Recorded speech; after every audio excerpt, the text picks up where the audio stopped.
Welcome to the Cannabis Innovators Show. My name is Michelle Holliday. With everything that is going on right now in the cannabis sector, we are thrilled that you are joining us here today at Portfolio Wealth Global. With Tom Beck, our founder, currently in Vancouver, Canada, and later in the United States, checking out specific companies for our Global Wealth newsletter subscribers. We are completely excited about the hyper growth that this industry is witnessing. Today, we are welcoming Kristen Valdez, founder and CEO of Traffic Roots. Traffic Roots is a digital ad network focused upon the cannabis sector.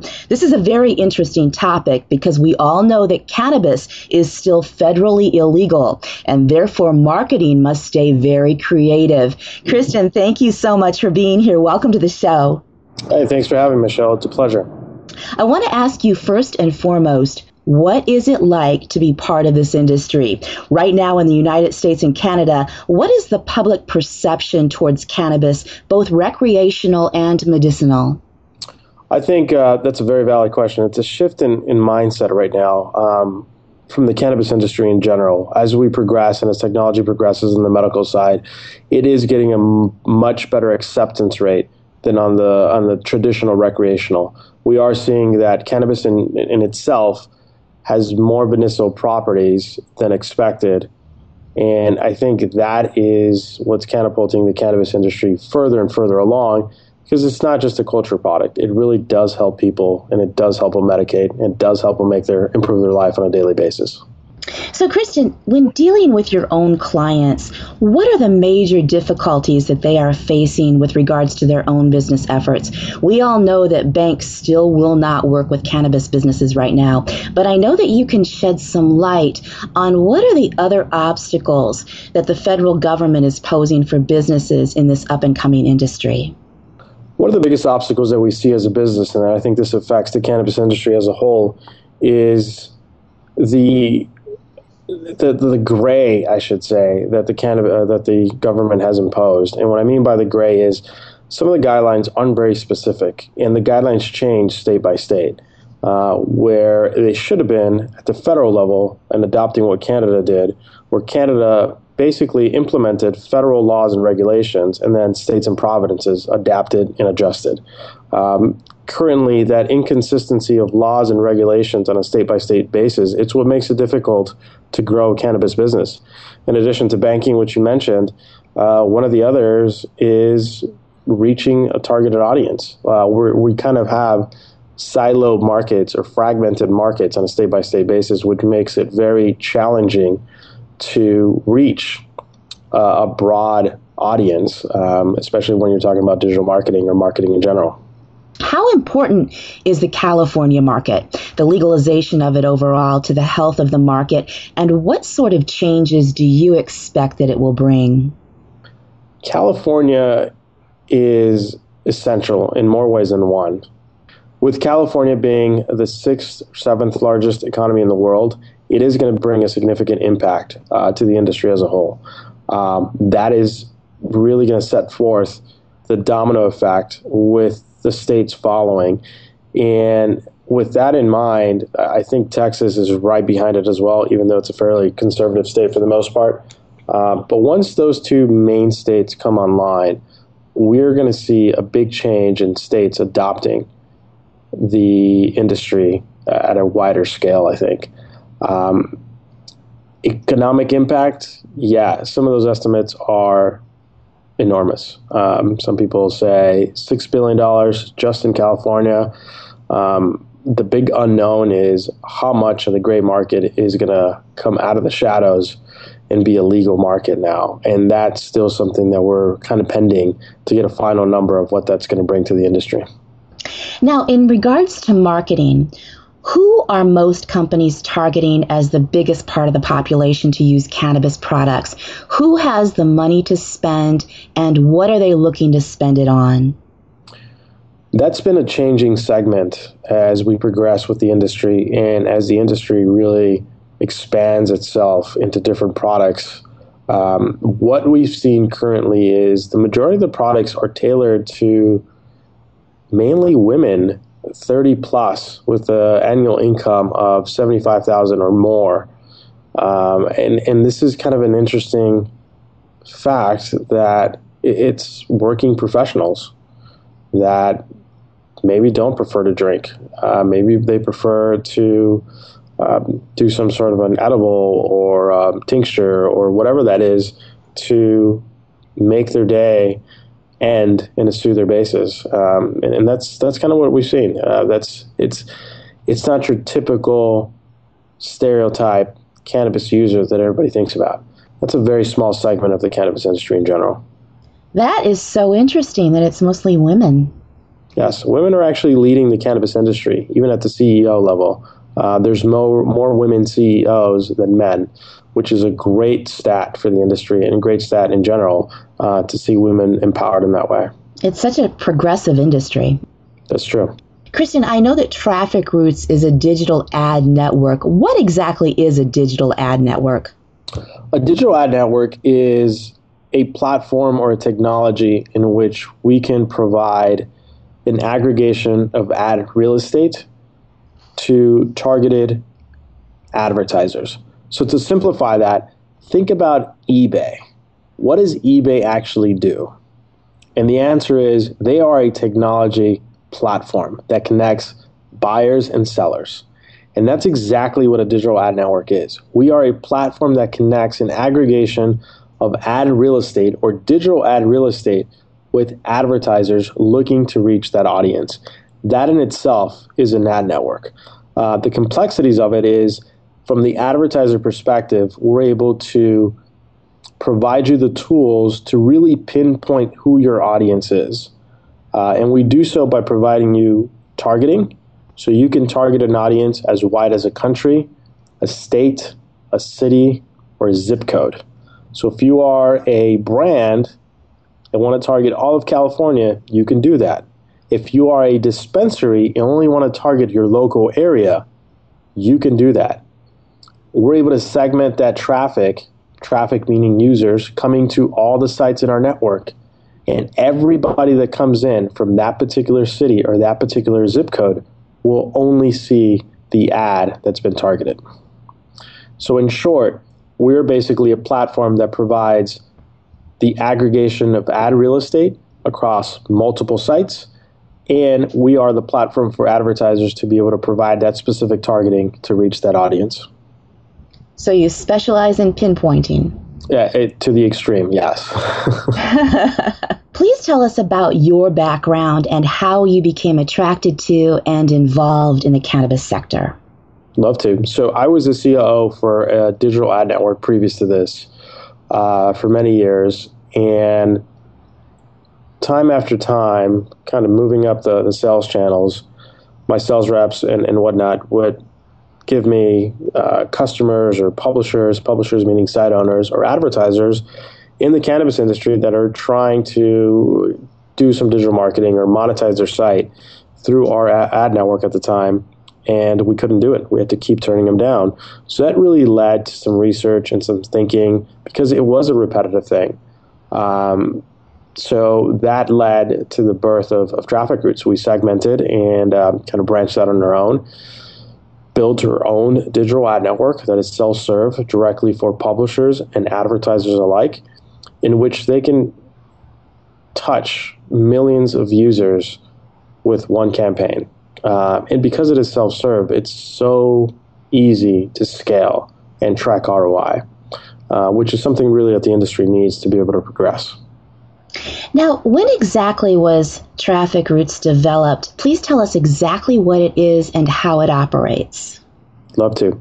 So Traffic Roots is a digital ad network. And what a digital ad network is, we are the technology that aggregates ad real estate at the digital level. So content sites, we help content sites monetize and sell their ad real estate. On the opposite side, we provide a gateway for advertisers to be able to reach an aggregation of users through all these content sites through one single platform. So you can place one ad that goes across all of our managed sites. Currently, I think we're about 300 sites that we're managing with a single touch of a button. So we have access to millions and millions of eyeballs in which brands are able to reach out to and put their product in front of. something that's not being done at scale. As we mentioned earlier, it's very fragmented and it's very siloed by states, by cities, even by countries. And we're really trying to bridge the digital marketing into the cannabis industry and bring it into modern standards. Now, the 300 websites that you're managing right now, are those cannabis websites or are there other industries? It's a mix of both. We do have some mainstream sites in there. The majority of it is cannabis-based sites, whether it's business sites, whether it's culture sites. We do have some agriculture sites as well on there that we're able to reach that community. So it's a very diverse, and that's exactly what we want to do, because we understand that the cannabis industry is a diverse industry in its whole. We have outlined certain segments that we feel fit the cannabis culture. One of them is business to business sector, agriculture ads or agriculture, products, medical products, and then culture products, all the accessories and everything you can imagine within that. And those are some of the basic segments that we're reaching out to and that we're trying to create an audience for and connect advertisers with as well. Numbers wise, now I've heard you speak, and some of the numbers that are predicted for this industry as far as marketing goes specifically are just enormous. Could you talk to us a little bit about where those numbers come from, where they are right now, and what the predictions are for the future? So 2016, we estimated, based on BDS Analytics and New Frontier data, the cannabis industry did about $6 billion. So at a normal standard, companies in general are spending anywhere from 20% on their marketing budget to more. So we were pretty conservative. We said 20%. So in 2016, that would have been a $2.4 billion opportunity for advertisement. By 2020, that is going to be significantly larger. Some say it could even go up to $24 billion industry, which would make it a $8.8 billion advertising opportunity. Wow.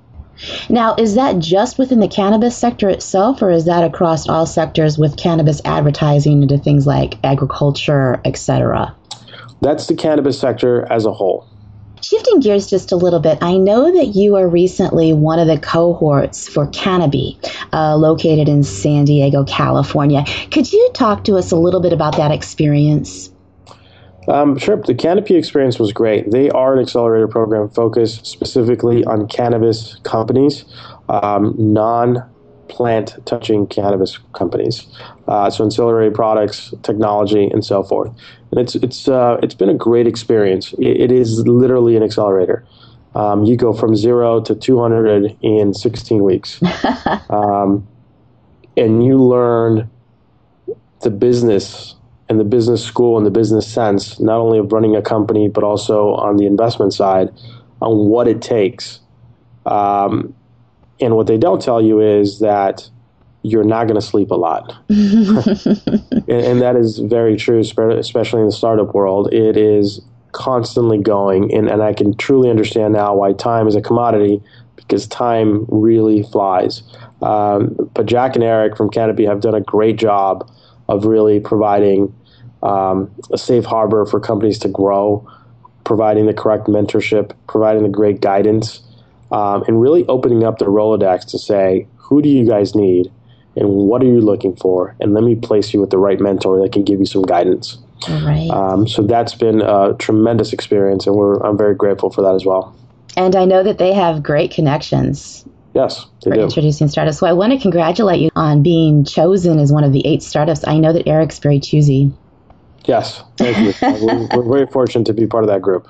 Next question is, what are some of the hottest products on the market currently? I mean, what's the most exciting trends that are being advanced right now? I mean, the edible market is always growing, and that's interesting. I think the ag tag as well, finding new ways to maximize canopy growth, that's also interesting. And the technology that's coming into the industry is amazing. We're really getting people that are not from the industry. Technically, nobody is from the cannabis industry. Everybody comes from somewhere else. But we're really getting people that are bringing their skill sets to the industry and bringing some great products and ideas with them. Especially when it comes to vaporizers. And I just saw a product recently in Toronto where it's almost like a cup that gets filled with smoke. And then you kind of, almost like if you're taking a drink, but it's actually smoke in the cup. That was very interesting. Some testing as well. Lab testing is really changing in the cannabis industry. That's pretty exciting. And then just the connecting people of things, that's also a lot of products out there are engaging users, whether it's social media or other platforms, to bring everybody as a community together. So those are all exciting areas that I think have great potential in the industry. Now, when someone contacts trafficroots.com, take me through the steps of what would happen from someone outside the industry who would like to take advantage of the services and the cannabis industry itself as it starts to explode. What happens when they contact you? So when they go to trafficroots.com, it's a self-serve platform. Think about it as if you were buying media or ad space through Google or Facebook or anything like that. It's a very easy flowing system that takes you on a step-by-step process on what you need to do to create a campaign, to upload your image, to upload your link, to create the targeting that you want to address with your audience. Maybe you want to add some keywords. Then you could set your budget. You could say, I only want to spend $10 a day. I only want to spend $20 a day. So our technology enables small companies, big companies of any size to be able to use our technology and scale at their rate. That's surprising that it could be that thrifty, people on budgets. Yeah, and it's designed for a reason that way, just because we want to make it accessible to everybody. I think marketing is one of the big segments in the cannabis industry that needs additional help. We have great products. We have great services out there. But if you don't have the marketing engine behind it to reach the appropriate audience, you're siloed within a particular community or state. And without proper marketing, it could really, affect the company. And we're trying to help those companies really grow. And if the companies grow, that means we grow as well. Now, how do you jump that hurdle from the state to state marketing? Because I know that there are many regulations right now in the cannabis industry. I know the ancillary businesses can jump state to state lines much, much easier than the hands-on touch the product types. But is there any challenge with that, or is it just open for every, if you're in Iowa, you can market to the world using Traffic Roots? You can market to the world using Traffic Roots, and it's codependent on the product that you're actually promoting and using. If it is a plant-touching product or some sort of a plant-touching product, then you are only restricted to your state. If it is an ancillary product, you are able to go out. Now, you can do branding. But you could do branding of a company across state lines because you're not technically selling anything. You are branding your company only, and that can be done. So as an example, we know that Nevada just came online. Companies could have branded in Nevada before it went legal, and that's perfectly acceptable. Once again, this is kind of where the laws and regulations are so gray, especially in the digital side, that we really have to be very cautious on what we approve, where it runs, and so forth. And that's kind of what our specialty is. Okay, so if I'm launching a new company and I'm brand new and I have $10 a day to spend, and I'm located in California, if I were to come on board with you, I can brand my company anywhere so that everybody's heard of my company, but I'm not necessarily selling anything, so I can do something like that. So you're really very creative with your marketing.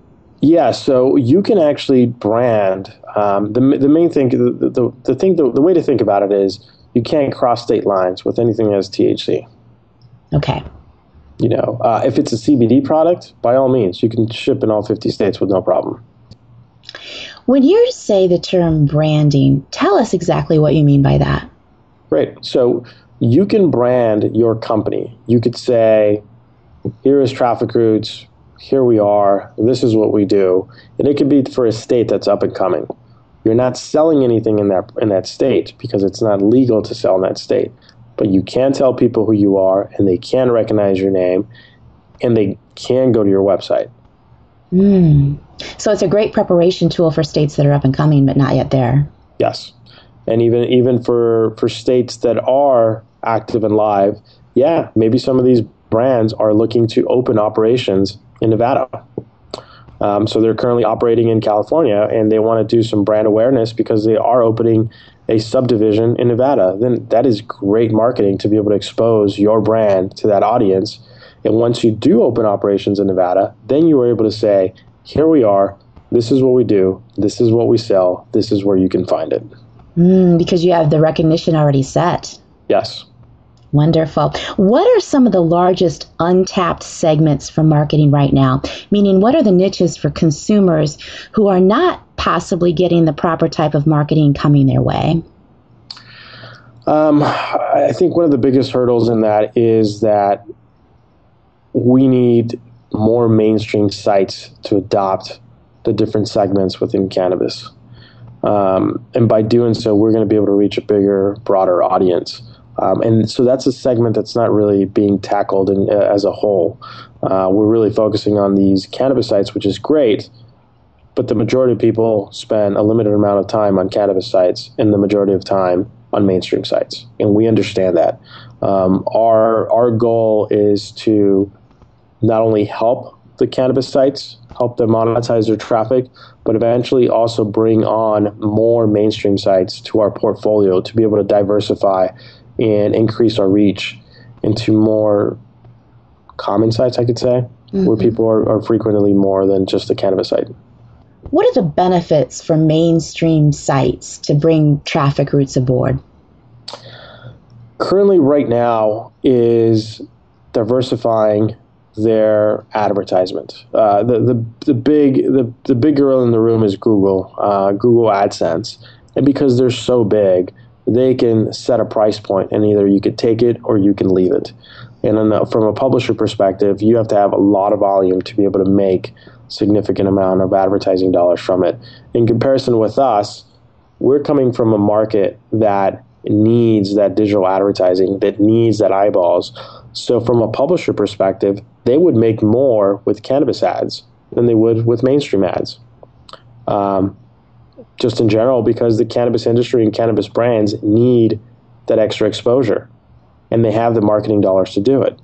So it's great incentive for this brand new industry to be part of their lineup. Yes, and we're able to segment their comfort level.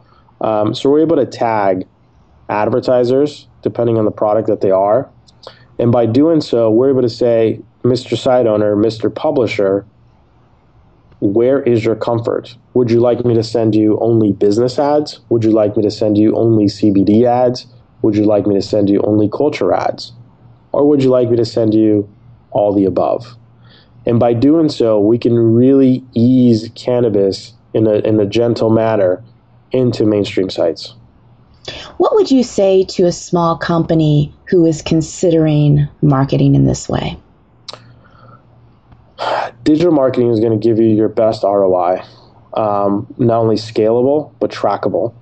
There's a thing called A/B testing, many people don't know, where you really put two ads against each other that say the same message, have the same text, but maybe have a different image, or maybe have a different color of buy now. And what you do is you set the same demographics for both, but what you're really testing is engagement. Maybe the one with the blue buy now button does better than the one with the green. So you do this with 3 or 4 ads, and you're able to scale to optimize your ads. And this could be done with $5 a day, $10 a day. But the general concept of it is understand your audience and don't be afraid to test to see what works for that audience.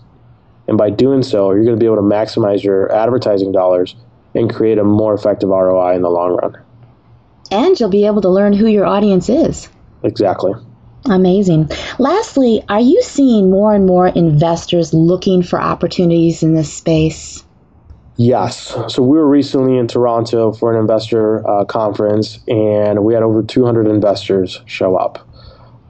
Just yesterday, we were at an event here in San Diego with investors, and the LPs are either on board or they're against it.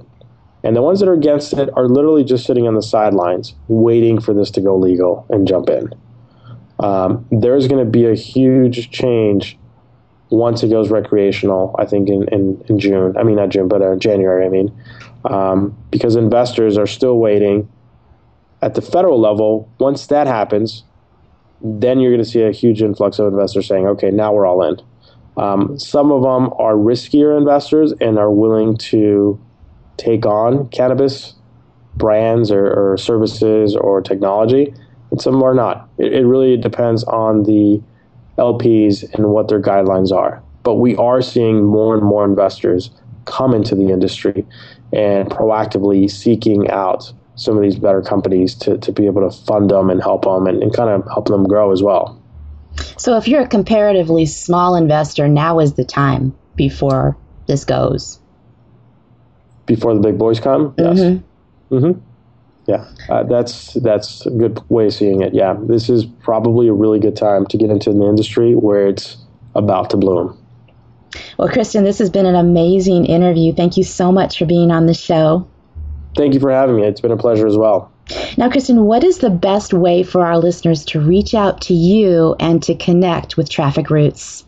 You guys can visit us online at trafficroots.com, or you can reach me directly at christian@trafficroots.com as well. Either one, we'd be more than happy to connect with you guys. Kristen, thank you so much. Kristen Valdez, founder and CEO of Traffic Roots. For the Cannabis Innovators Show, I'm Michelle Holliday at PortfolioWealthGlobal.com.